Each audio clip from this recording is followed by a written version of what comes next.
Alrighty. What's up, everybody? Sorry about the late start to this week's episode of the podcast. I just wanted to wait for a certain thing to end, but it just finished and we are ready to pretty much get going. Just going to set everything up and we'll be ready to go. How you guys doing as we get this episode started? I also have updates on beyond this week in terms of the podcast. Some good news and some bad. So stay tuned because it will definitely be news you want to be in here for.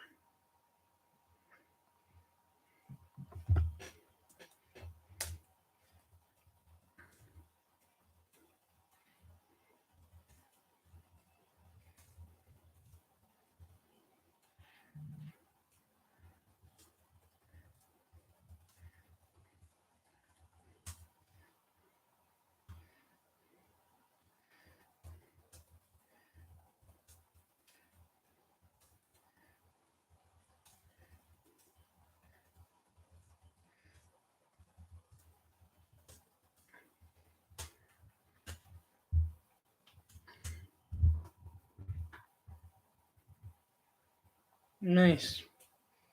Okay. Yeah, sorry.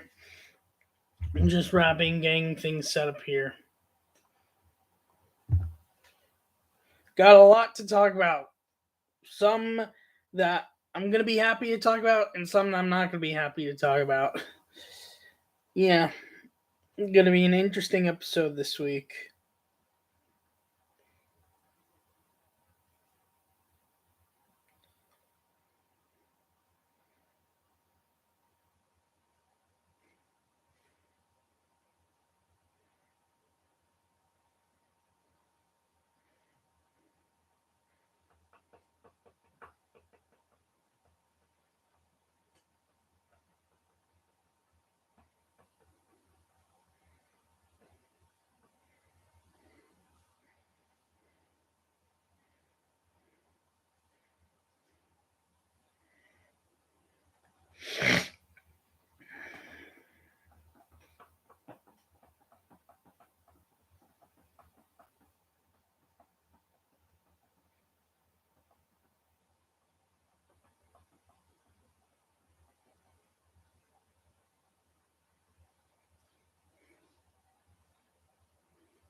Okay.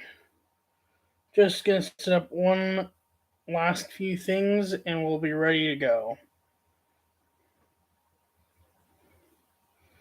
Because, boy, do we got some stuff to talk about.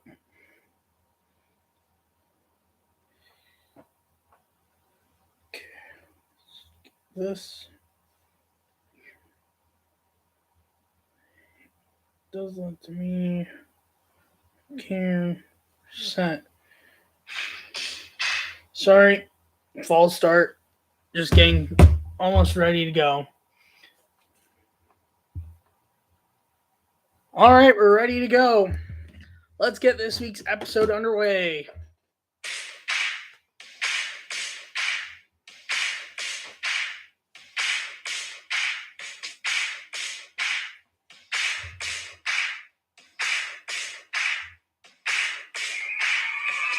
What's up, everybody? Welcome back to this week's episode of BITBE50 podcast.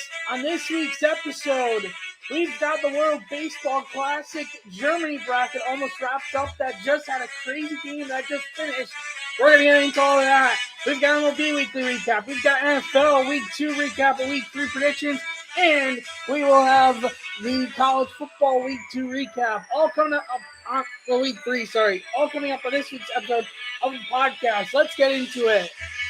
What's up, everybody? Welcome back to episode 50 of the Benny in the Booth podcast. Thank you so much for the support to this point. I very much do appreciate it.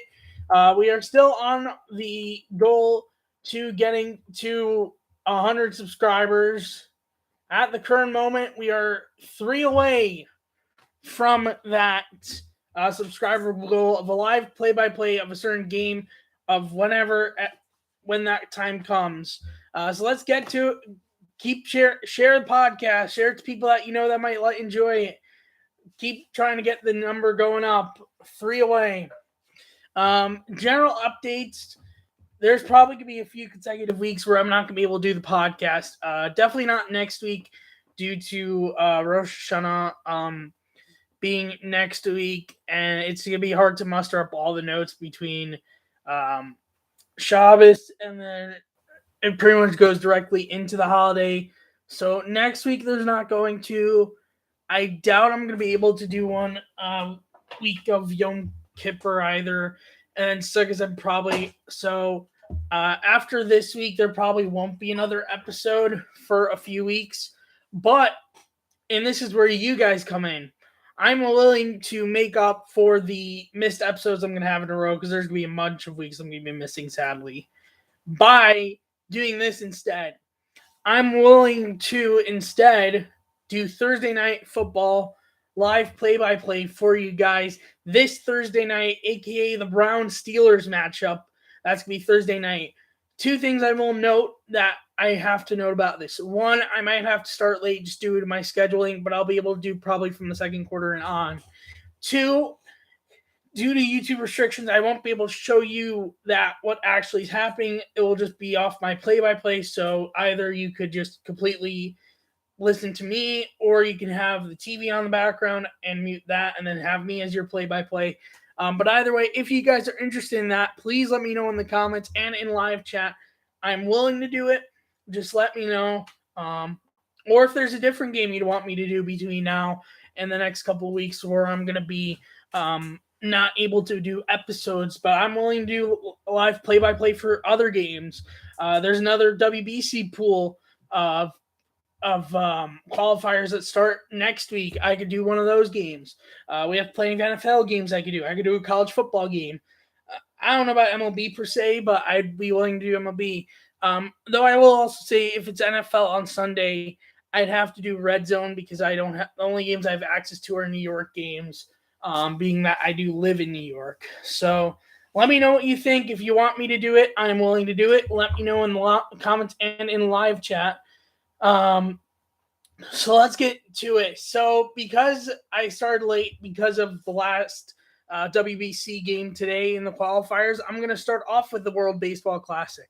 So the World Baseball Classic qualifiers in Germany, once again, was between South Africa, Spain, Great Britain, France, Czech Republic, and Germany. 6 teams. Almost all the games are done. There's 1 game left tomorrow. That will seal who is the last team to make it into the World Baseball Classic. Thank you for liking the stream and welcome to the stream. So, one thing I do want to note about 2 things I want to know about the general qualifiers and also rule towards the main World Baseball Classic tournament when the tournament comes around.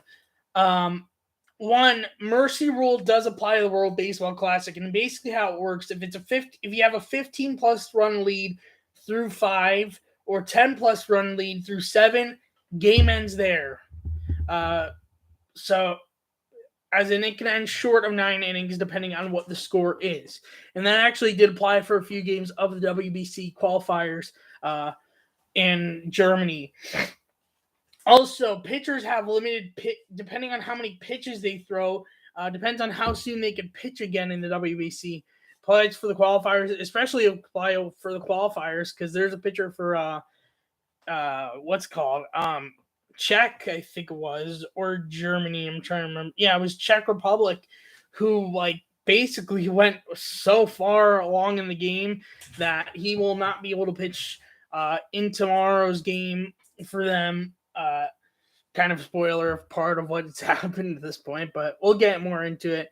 But yeah, so that's all the notes. Anyway, so it kicked off with South Africa and Spain.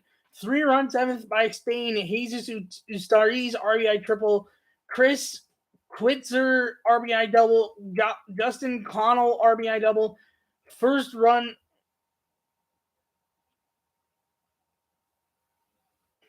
Oh, no, sorry. Yeah, first run was of the game was Justin Connell's solo homer in the fourth. First strikeout was Jonathan Phillips by Ronald Medrano. First hit was Angel Beltre of Spain in the first off Justin Erasmus in a Spain 5-4 win versus South Africa. Spain had the lead pretty much the entire game, but South Africa was right on their tail from beginning to end. But in the end, Spain took the first game of the qualifier. In the second game on Friday, both these games were on Friday. Great Britain versus France. Great Britain, 4-run seventh and a 4-run eighth. Seventh inning consisted of Jaden Rudd, 2-run single, Kent Blackstone, RBI single, Anthony Seymour, RBI single, and the eighth, Kent Blackstone, 2-run single, Anthony Seymour, RBI single, and Nick Ward, RBI hit by pitch. In a Great Britain 14-4 win. I believe it ended after 7 or so. That is from Friday. From Shabbos, both these games pretty much ended before Shabbos was over. Well, Great Britain, Germany, I think, both were over by pretty much. But either way, Spain versus Czech Republic.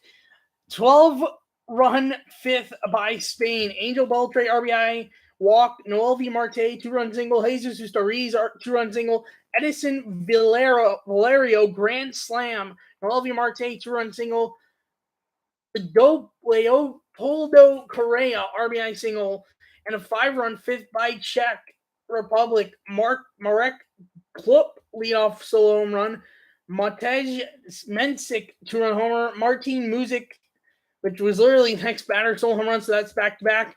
Vojtech Mensik, RBI single. Noel V. Marte in this game for Spain had 4 hits, 5 RBI, and 6 runs in Spain 21-7 win over Czech Republic.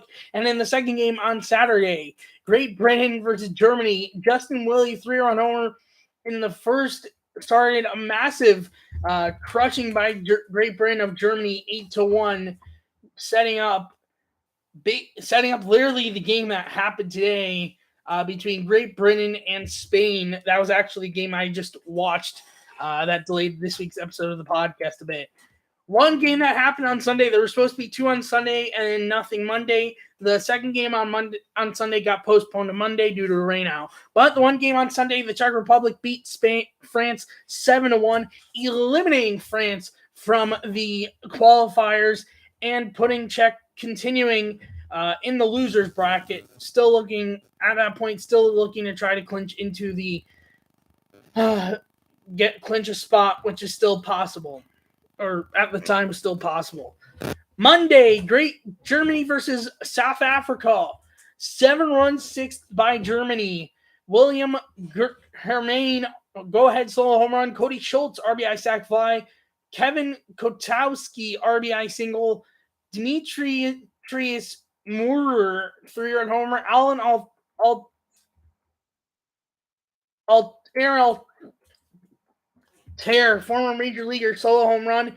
In Germany, 11-5 win versus South Africa, eliminating South Africa. And that leads into today's games. Czech Republic versus Germany. Martin Cervanka, catcher for Czech. 2-homer game, solo home run in the first and solo home run in the seventh. And then Mikhail Kovala, reliever for Czech Republic, got the save going 4 2/3, giving up 2 hits, 0 runs, 3 walks, 2 strikeouts on 75 pitches in Czech Republic's 8-4 win over Germany, eliminating Germany from the qualifiers. While Czech Republic still has a chance tomorrow to qualify. Who will they face? Well, we're about to get into that, as this was a crazy game between Spain and Great Britain. Going in, both having very big offensive games. At home, Great Britain came back from down 5-1, 8-3, and 9-6 in this game to beat Spain in the 10th inning on a walk-off sac fly 10-9. Great Britain, for the first time in their history, is going to the WBC, while Spain will play Czech Republic tomorrow for a chance to make it as the other team coming out of this pool of the WBC. We do not know what pool either of those teams will be going into. We just know that's how it's going to work out. So it will be, once again, it's going to be Czech versus Spain tomorrow. Winner will advance to the WBC. Loser will have to wait till the next qualifiers. But that's a setup from Germany. Since sadly, I'm not going to be able to do any of the there's not going to be anything. I won't be able to announce who made it to who won the finale. You can keep track of everything on the worldbaseballclassic.com website. All the games are streamed on YouTube. I put in the link in, I think, the description of the preview video I put out Thursday, which, by the way, if you didn't catch it, I put a preview to the Germany qualifiers on Thursday because I forgot to mention it in last week's episode. Go check it out. It's on the channel, and it's also on audio as well. Go check it out when you get a chance if you did not catch that. But I'm going to preview the Panama qualifiers, which are starting next week from September 30th all the way till October 5th. The teams in it will be Panama, Nicaragua, Brazil, Argentina, Pakistan, and New Zealand. The schedule for the qualifiers is as follows. Panama is an hour behind, just to keep note of for the games. So, and all these times I'm saying are Eastern, but if you want to know what time it's going to be in Panama, just take in minus an hour back. I looked before this episode. Anyway, so the first game, it's on Friday, September 30th, will be New Zealand and Brazil at 1 p.m. Eastern. The second game will be Pakistan and Argentina. On Saturday, Nicaragua will face the winner of New Zealand-Brazil at 1 p.m. Eastern, while Panama will be facing the winner of Pakistan-Argentina at 9 p.m. Eastern. Sunday, October 2nd, will be between the loser from the Pakistan-Argentina game versus the loser from the Nicaragua versus New Zealand-Brazil game. And then that will be at 1 p.m. And the second game at 8 p.m. will be the loser of New Zealand-Brazil versus the loser of Panama and Pakistan or Argentina. Then Monday, the 3rd, should be an off day. But then again, after what happened, it could be that it will be needed due to postponement. But normal case, Tuesday, the first game will be the winners of the losers bracket games meeting each other at 1 p.m., followed by at 8 p.m. the winner of the two games from the winners bracket between Nicaragua and whoever wins the New Zealand-Brazil game, and Panama and whoever versus Pakistan-Argentina game. Those winners will face each other. That winner will advance to the WBC. The loser will play the next game against the last winner of the losers bracket, and then those two meet. Winner advances to the WBC. That is the schedule. You can keep track of it, obviously, on the World Baseball Classic website, even on their Twitter, technically. So I'm going to go over the rosters just to give you any notable names. Brazil actually was supposed to be coached by Barry Larkin, but in the end, Steve Finley is going to be the coach. Troy Hawkins is also on their coaching staff. They have Dylan Lee, who's a Braves minor leaguer, who's been also up in the majors a bit. Been solid this year. That's a notable name for Brazil. They also have Dante Bichette Jr., which is Dante Bichette, who former major leaguer son, and also I believe brother to Bo Bichette Jr. Let me double check that. I'm pretty sure they're brothers. I imagine they are, but then again, yeah, brother. He's the older brother of Bo Bichette, Dante Bichette Jr. He's in.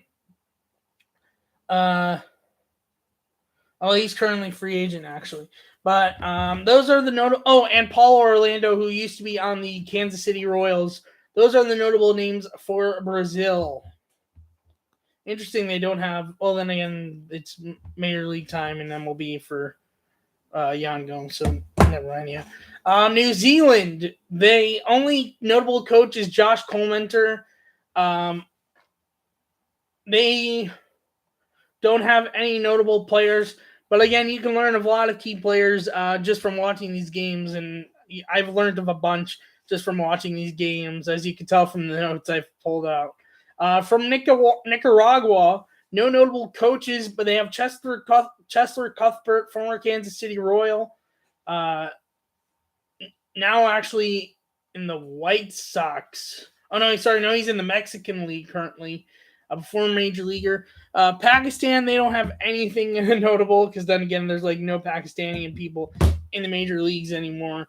I'm pretty sure it was, or maybe it was somewhere else in the eastern, in that part of Europe. There used to be someone, Alex Wilson, who was like, might have been Iran or something, I don't know. But either way, Panama, no notable coaches. In terms of players, Paulo Espino, who's a pitcher for the Nationals.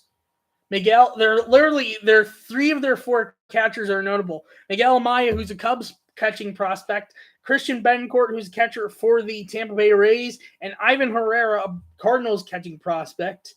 Edmundo Sosa, former Cardinal, now on the Phillies prospect that's also been in the majors. And that's all the notable players for that part. That will be starting Friday the 30th.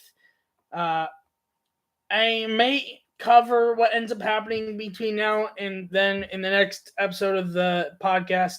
If not, check out the WBC website to keep up to date on who advances. But I'll definitely be noting once we get into closer to the actual tournament when we know who's going to be in what pool from who comes out of the qualifiers.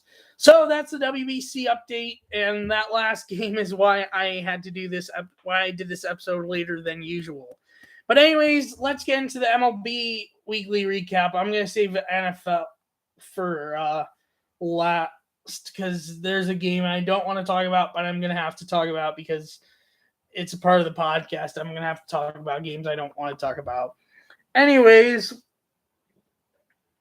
so going back to last Tuesday, Luis L. Ortiz, a pitcher for the Pirates in a major league debut, got the no decision, going 5 2/3, giving up 1 hit, 0 runs, 3 walks, 5 strikeouts, and a 1-0 win versus the Reds. Aristides Aquino was his first major league strikeout in game 1 of a doubleheader.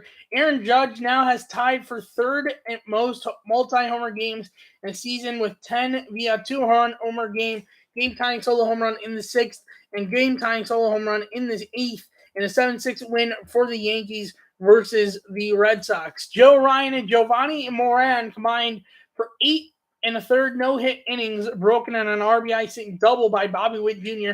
in a 6-3 Twins win versus the Royals. And Mark Mathias had a 2-homer game-tying 2-run homer in the 7th, and a walk-off solo home run in the 9th, an 8-7 Texas win versus Oakland. That's from last Tuesday. Last Wednesday, 6-run first by the Cubs. Yan Gomes 2-run double. PJ Higgins 2-run double. Michael Hermosillo RBI double, and Nelson Velasquez RBI single in a 6-3 win versus the Mets. Bryce Harper game-tying solo home run, and JT Realmuto go-ahead solo home run. Go back-to-back in the 6th and a 6-1 Phillies win over Miami.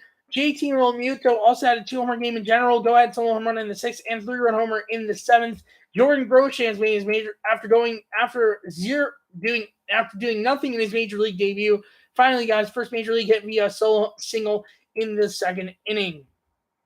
Gunnar Henderson, go-ahead 3-run triples, scoring on an error, and Jorge Mateo solo home run went back-to-back in the 7th and a 6-2 win versus Washington versus the Nationals. Vlad Jr. hits career homer number 100 via solo home run in the 1st in a 5-1 win for the Blue Jays versus the Rays. Mark Mathias hit a game-tying solo home run in the 2nd for 3rd homer and 3 straight ABs, going back into the game before the streak ended in the next at-bat in an 8-7 loss versus the Athletics. And Will Smith solo home run and Trace Thompson solo home run went back-to-back in the 4th in a 5-3 Dodgers loss versus the Diamondbacks.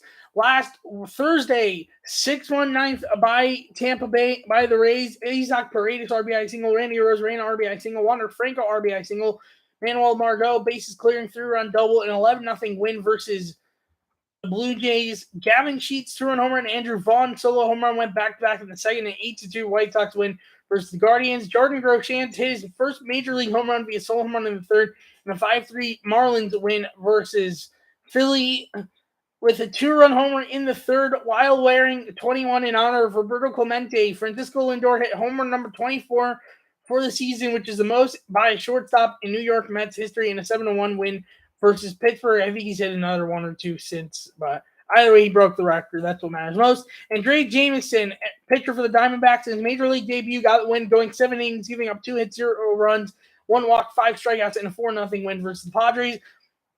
Juan Soto, looking at strike 3 in the first inning, was his first major league strikeout. From Friday, 4-run third by Texas, Corey Seager, 2-run double, Nathaniel Lowe, 2-run homer, and a 4-3 win versus the Rays. 6-run eighth by the Braves, Ronald Acuna, go-ahead 2-run homer, William Contreras, RBI single, Michael Harris, not Hermosillo, second RBI single, Ozzie Albies RBI single, and a 7-2 win versus Philly. He came back, Ozzie Albies, and then got hurt again. So I think Albies at this point's out for the year, but we'll see what happens with Ozzie.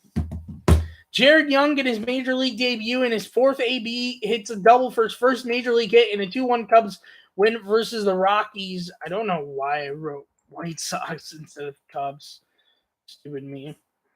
Anyways, Joey Meneses hit a solo inside the park home run in the 7th inning in a 5-4 Washington Nationals win versus Marlins. Matt Chapman had a 2-homer game, solo home run in the second, and 2-run homer in the 6th in a 6-3 Blue Jays win versus the Orioles. And Yordan Alvarez had a 3-homer game, solo home run in the first, solo home run in the third, and solo home run in the 5th in a 5-0 Astros win versus Oakland. That's from Friday. Saturday, 5-run eighth by Minnesota, Gio Urshela, 2-run single, Gary Sanchez, RBI sac fly, Nick Gordon, game-tying 2-run homer, in a 7-6 win loss versus the Guardians in 15 innings in Game 2 of a doubleheader. Kyle Tucker, 2-run homer, and Trey Mancini, solo home run, went back-to-back in the 5th, back-to-back in an 8-5 Astros loss versus Oakland. That's from Saturday. From Sunday, 5-run fifth by the White Sox, Gavin Sheets, RBI walk, Andrew Vaughn, grand slam home run, in an 11-5 win versus the Tigers. 5-run third by the Astros, Yordan Alvarez, bases clearing 3-run double, Alex Bregman, RBI double, Yuli Gurriel, RBI single, an 11-2 win versus Oakland. Framber Valdez recorded his 25th straight quality start, going 6 innings, giving up 4 hits, 2 runs, all earned, 1 walk, 7 strikeouts, earning the win as well. Aaron Judge had a 2-homer game, solo home run in the 3rd, and solo home run in the 7th, in a 12-8 win versus Milwaukee, putting him at 59 for the season.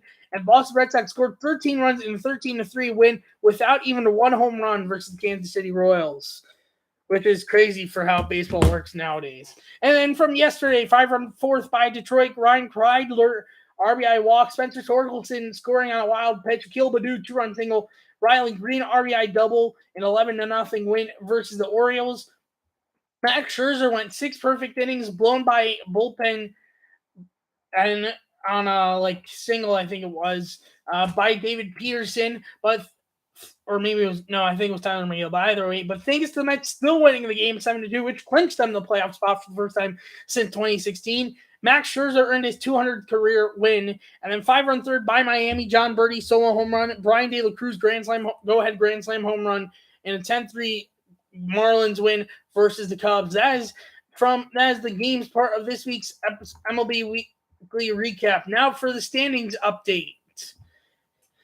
For the AL East, the Yankees still in first place, 88-58, ending on a 1-game win streak. 11 is their magic number to clinching the division, followed by the Blue Jays, 83-64, ending on a 1-game losing streak, 5.5 back in the division, 2 games up in the wild card, followed by the Rays, 82-65, ending on a 1-game losing streak, 6.5 back in the division, a half game up in the wild card standings, followed by the Orioles, 76-70, ending on a 1-game losing streak, 12 games back in the division, 5 games back in the wild card, followed by the Red Sox, 71-75, ending on a 1-game win streak, eliminated from possibly still trying to win the division mathematically. That's the AL East. For the AL West, White Sox in first place, 80-67, ending on at one point we're on a 6-game win streak, ending on a 1-game win streak, 12 is their magic number, clinching the AL Central, followed by the White Sox 76-71, ending on a 2-game win streak, 4 games back in the division, 5.5 games back in the wild card, followed by the Twins 73-74, ending on a 1-game losing streak, 7 games back in the division, 8.5 games back in the wild card,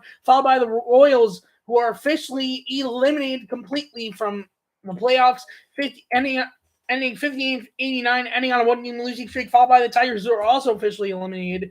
I think they were also even last episode, but either way, ending 56-91, ending on a 1-game win streak. That's for the AL Central. For the AL West, Astros in first place have officially clinched the AL West for the 5th consecutive year. Even with their cheating, that's still impressive. Ending this time period, 97-51, at one point on a 6-game win streak, ending on a 2-game win streak, followed by the Mariners 81-65, ending on a 1-game win streak, followed by the Angels, who are completely mathematically eliminated from playoffs, 64-83, ending on a 1-game losing streak, followed by the Rangers, who are mathematically eliminated from the playoffs completely, 63-83, ending on a 2-game losing streak, followed by the A's, also mathematically eliminated from the playoffs completely, 53-94, ending on a 1-game losing streak. That is the AL West and the AL. For the NL, starting with the NL East.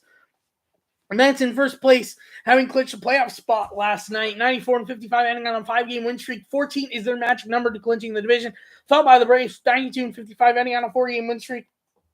1 game back in the division, 11.5 up in the wild card, followed by the Phillies, 80-66, ending on a 5-game, ending at one point on a 5-game win streak, ending on a 4-game losing streak, 12.5 back in the division, firm spot in the wild card, followed by the Marlins, who are mathematically eliminated from the playoffs, 61-87, ending on a 2-game win streak, followed by the Nationals, who are mathematically eliminated from the playoffs, 51-96, at one point on a 5-game losing streak, ending on a 2-game losing streak. That's NL East. For the NL Central, the Cardinals in first place, 87-61, ending on a 1-game losing streak. 7 is their magic number to clinching the NL Central. 1 second. Yeah.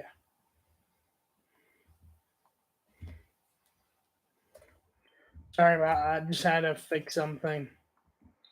Followed by the Brewers, 79-68, ending on a 2-game losing streak, 8.5 back in the division, 2.5 back in the wild card, followed by the Cubs, who are mathematically eliminated from the playoffs completely, 62-83, ending on a 85, ending on a 3-game losing streak, followed by the Reds, 58-59, who are 58-89, who are also officially eliminated from the playoffs, ending at one point on a 6-game losing streak, ending on a 1-game win streak, followed by the Pirates, who are mathematically eliminated from the playoffs, 55-92, ending on a 4-game losing streak. That is the NL Central. For the NL West, Dodgers in first place have officially clinched the division. Pretty much, I think, that night of after the podcast fought within the night or two, ending on a 102-44, ending on a 4-game win streak, followed by the Padres 81-66, ending on a 3-game win streak, followed by the Giants 76-77, ending on a 1-game win streak, followed by the Diamondbacks 68-79, ending on a 4-game losing streak, followed by the Rockies 64-83, ending on a 1-game losing streak. They are officially eliminated from the playoffs. That is the main division standings. For the wild card, the teams that are in it are in this order: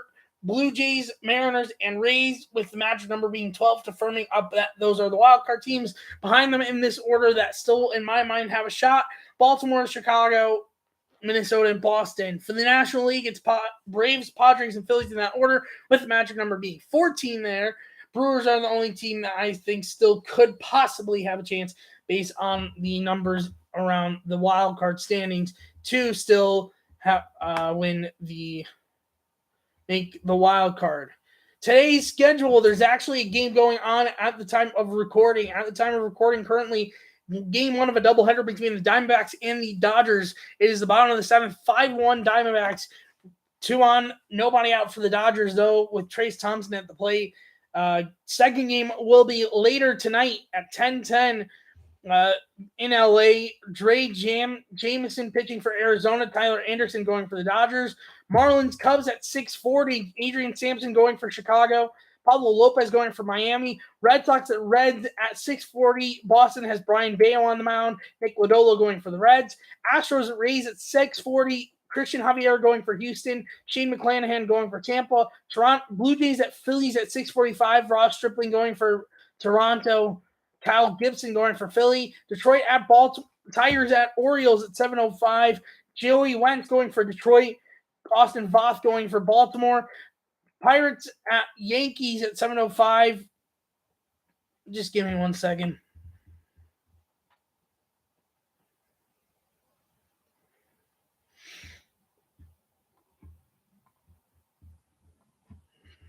Sorry about that. Luis Ortiz going for the Pirates. Pittsburgh, Nestor Cortez Jr. going for New York. Nationals at Braves at 7:20. Patrick Corbin going for Washington. Charlie Morton going for the Atlanta. Mets at Brewers at 7:40. Carlos Carrasco going for New York. Aaron Ashby going for Milwaukee. Angels at Rangers at 8:05. Patrick Sandoval going for Los Angeles. Cole Reagan's going for Texas. Twins at Royals at 8:10. Dylan Bundy going for Minnesota. Zach Greinke going for Kansas City. Guardians at White Sox at 8:10. Aaron Savali going for Cleveland. Dylan Cease going for Chicago. Giants at Rockies at 8:40. John Brebbia going for San Francisco. Kyle Freeland going for Colorado. Mariners at Athletics at 9:40. Luis Castillo going for Seattle. JP Sears going for Oakland. And then Cardinals at Padres at 9:40. Adam Wainwright going for St. Louis. Mike Clevenger going for San Diego. And that's the MLB part of this week's episode of the podcast. Oh boy. You know what? Let's just we'll go right into NFL now. I'm not going to say let's get over with, but we'll go into NFL before college football. Oh boy. This is going to be a fun part. Kind of. All right. Let's get into it.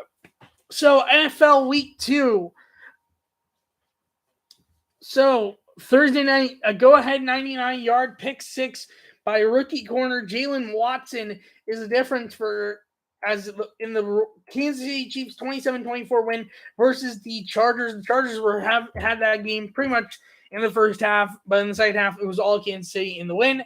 The Jaguars shut out the Colts 24-0 for the first shutouts in 2018, which actually was also of the Colts. The New York Jets came back. Oh my God, this is the game I'm going to dread talking about.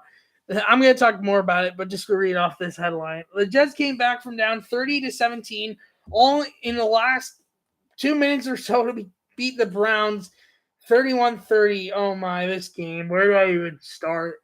It was back and forth early. Browns jumped out 30-17. Maybe Chubb should have ran more time down. They missed the extra point and give up another deep bomb touchdown. They don't recover the onside kick. Jets score the game-winning go-ahead touchdown. Brissett tried driving, but got picked off basically past midfield, and the Jets sealed the comeback. Though it wasn't the worst blown lead this week, and that's right after. Devin Duvernay opened the game with a 103-yard kick return touchdown for Baltimore, but Miami came back from down 35-14 to beat the Ravens 42-38. Tyreek Hill and Jalen Waddle are the first pair of wide receiver teammates in NFL history with 10-plus catches, 150-plus yards, and 2 touchdowns in the same game. Tua went 36 for 50, 469 yards, 6 touchdowns, and 2 picks. Jalen Waddle had 11 catches for 171 yards and 2 touchdowns. Tyreek Hill had 11 catches, 190 yards, and 2 touchdowns. And the Dolphins comeback win, which honestly, like the fact that the Ravens blew even bigger lead was a bit like easing, but like then again, like it was just like the Browns. I'd rather blow a lead to Miami than New York Jets. Like it just sucks. And spoiler, every other team in the AFC North lost, and it's like, okay, but I didn't like really heal, because at the end of the day, I can't laugh at the rest of the division also losing when the Browns lost to the Jets, which is way worse than all the other teams' losses. Either way, Mike Jackson, 86-yard kick six for first NFL touchdown for Seattle, but Seattle lost that game 27-7 versus San Francisco, where actually Trey Lance got hurt and is most likely going to be out for the season. Just had surgery, I think, last night or so. On his ankle, and so it's going to be Jimmy Garoppolo, and every Niner fan is probably happy they kept Jimmy G in the end. Mike Edwards' 67-yard pick six sealed the Tampa Bay Buccaneers' first win versus the Saints in the Tom Brady era, 20-10. Arizona Cardinals came back from down 23-7, capped off via Byron Murphy Jr. 59-yard fumble recovery for a game-winning touchdown in overtime off a Hunter Renfrow fumble to beat the Raiders 29-23 in overtime, and Josh Allen went 26 for 38, 217 yards, and 4 touchdowns. Once getting involved on all the touchdowns in this game, not all the points as there were field goals, and a 41-7 Bills win versus the Titans. That's the week recap of all the games. I actually had a pretty good record in predictions this week. I went 9-6, and overall between weeks 1 and 2, I went 16, 14, and 1. I will not be keeping track of the weeks I don't miss. I'll keep track of week 3. But the weeks I miss, I will not be keeping track of in predictions. Meaning I'm not going to be able to put up episodes that time. But either way, standings update. AFC East, Dolphins in first place. Dolphins, Bills tied for first place. They actually play each other this week, both at 2-0, followed by the Patriots and the Jets, who are tied at 1-1. For the AFC North, everyone but the Bengals are tied at 1-1. Bengals are in last place at 0-2. For the AFC South, the Jaguars in first place at 1-1. The Texans and Colts are tied at 0-1, and the Titans in last place at 0-2. AFC West, Chiefs in first place 2-0, followed by the Chargers and Broncos both at 1-1, followed by the Raiders at 0-2. That is AFC. For the NFC, Giants in first place 2-0. Giants and the Eagles both 2-0.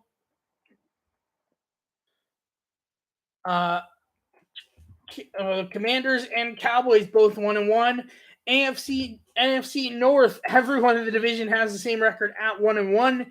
NFC South, the Buccaneers in first place at 2-0, followed by the Saints 1-1, followed by Panthers and Falcons both 2-2, and then everyone in the NFC West has a 1-1 record. So let's get into this week's prediction.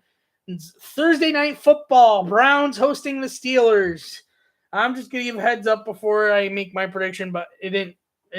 Browns are going to be without Jadeveon Clowney, possibly Joe Bitonio, possibly Myles Garrett, and some other guy that doesn't have much shine because they're just going to hurt. But at the end of the day, I still have hope that they could pull off this win. I mean, they need to win this game. So I'm picking the Browns. I could be gutsy, but at the end of the day, I'm picking the Browns to win this game. Sunday kicks off at 1 p.m. on Fox with Saints. Well, among the games. Sunday starts. Then comes the Sunday games. 1 p.m. on Fox. Saints at Panthers. I have the Panthers winning that game. Texans at Bears. 1 p.m. on Fox. I have the Bears. Chiefs at Colts at 1 p.m. on CBS. I have the Chiefs. The Bears game is actually going to be on CBS as well. Bills at Dolphins. 1 p.m. on Fox. I have Buffalo on CBS. Sorry.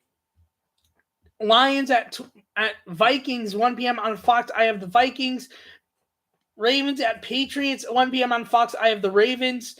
Bengals at Jets at 1 p.m. on Fox. I have the Bengals. Raiders at Titans at 1 p.m. on Fox. I have the Raiders. Philly Eagles at Commanders at 1 p.m. on Fox. I have the Eagles. Jaguars at Chargers. I have 4:05 on TBS. I have the Chargers. Rams at Cardinals, 4:05 on Fox. I have the Rams. Falcons at Seahawks, 4:25 on Fox. I have Seattle. Green Bay at Tampa Bay, 4:25 on Fox. Even with Mike Evans being out, I still have Tampa Bay and even possibly Julio Jones. Now that I think about it, actually, I want to see something. Now I'm tempted to change my pick. Because, yeah, Green Bay's been sloppy, but they're going to be without Julio Jones and Mike Evans. Mike Evans is suspended, by the way.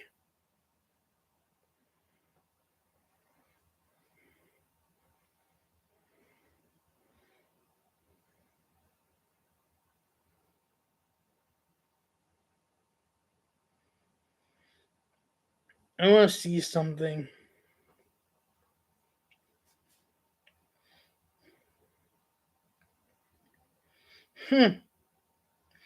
Now I'm going to stick with Buccaneers. Sunday Night Football is between the Niners and Broncos, 8:20 on NBC. I have the Broncos. And then Monday Night Football is Cowboys at Giants, 8:15 on ESPN/ABC. I have Dallas. That is my picks for Week 3. Now for college football Week 3 with the AP rankings, as it's still before the college football playoff rankings come out.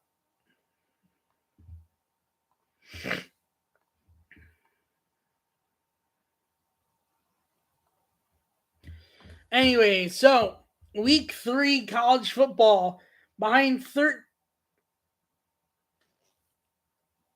Hold on a second. New 90% paperboard bottle. Now paper bin. Sorry about that.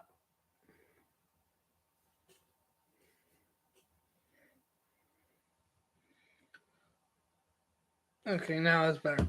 Anyway, so behind number 13 Miami, only getting 3 field goals. Number 24 Texas A&M won 17-9, capitalizing on missed field goal and dropped punts by Miami. Number 25 Oregon beat number 12 BYU 41-20. People supposedly said that going into the Ohio State Toledo game, people said, "Oh, Ohio State's not going to cover. Ohio State's going to have a harder time because Toledo's got apparently a pretty good defense." Well, you could throw that all out the door and just take the walk of shame because Ohio State put up 77 against Toledo, winning 77-21, and also they covered the negative 31 difference in the end. Now, is 21 a bit too much to be giving up to Toledo? Maybe, but at the end of the day, they scored more than people were claiming they probably would. So, haha to that. I mean, I don't know how many people actually were thinking that, but I know I had seen previews of people saying that. Southern Illinois upset Northwestern 31-24, and Syracuse upset Purdue 32-29. That is the games I will be going over from the recap. AP rankings. Number 1 still is Georgia. Number 2 is still Bama. Number 3 is still Ohio State. Number 4 is Michigan still. Number 5 is still Clemson. Number 6 is still Oklahoma. Number 7 is still USC. Kentucky went up from 9 to 8. Oklahoma State went down from 8 to 9. Arkansas still at 10. Tennessee went up from 15 to 11. NC State went up from 16 to 12. Utah went up from 14 to 13. Penn State going up from 22 to 14. Oregon going up from 25 to 15. Ole Miss going up from 16 to 20. Baylor going up, staying at 17. Washington newly ranked at 18. BYU going down from 12 to 19. Florida going from 18 to 20. Wake Forest going from 19 to 21. Texas going from 21 to 22. Texas A&M going up from 24 to 23. Pitt going down from 23 to 24. Miami, Florida going down from 13 to 25. And unranked drop from last week's rankings is Michigan State, who was ranked 11. That is the notes, and that is this week's episode of the podcast. So let's wrap things up.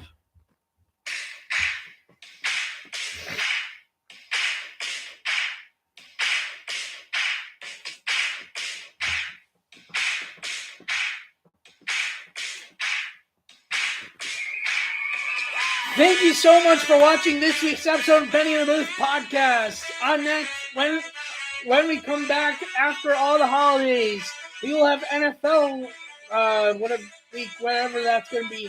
MLB weekly recaps. We'll have everything back. Which will be actually MLB postseason at that point, underratedly. We will have NFL. We'll have me. I'll talk about World Baseball Classic. We may even have NBA news to be talking about. Who knows what it could be. Thank you so much for watching this week's episode. If you are new, subscribe down below to help us get to 100 subscribers.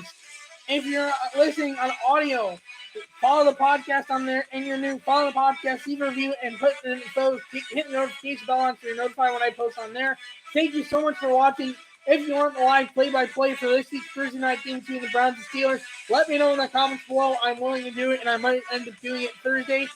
If it happens, I will see you then. If not, I will see you at some point in October for the next episode of the podcast. Goodbye for now.